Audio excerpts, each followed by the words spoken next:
Бала біздің айнамыз. Баяғыда Құдай қосқан екі көрші болыпты.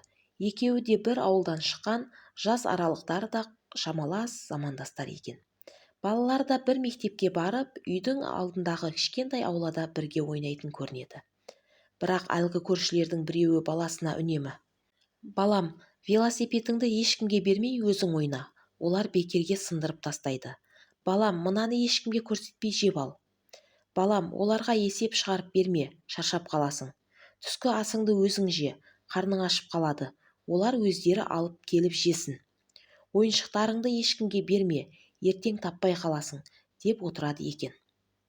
Ал екінші көрші керісінше 7 жастағы ұлына үнемі: «Балам, мектепке тамақ сатып алсаң, қасыңдағы досыңа бөліп бер.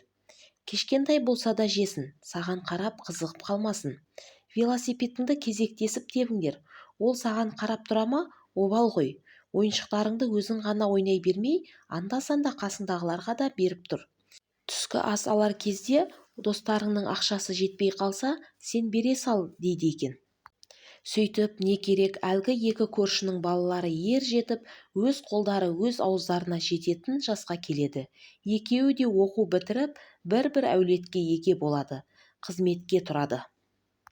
«Балам, велосипедті кезектесіп тебіңдер» деп үйреткен әкенің баласы айналасына сіңімді, туыс-туғанына қайырымы мол, жұғымды жігіт болады. Әріптестері елге зектігі, мәрттігі, кішіпейілдігі үшін сыйлайды. Ал әлгі «балам, ешкімге көрсетпей жеп ал» деп тәрбиелеген әкенің баласы қара басын қамын ғана ойлайтын, ешкімге пайдасы жоқ, сараң, әр нәрсеге сынғыш, күйгелек болып өседі. Біз бұл мысалдан нені аңғарамыз?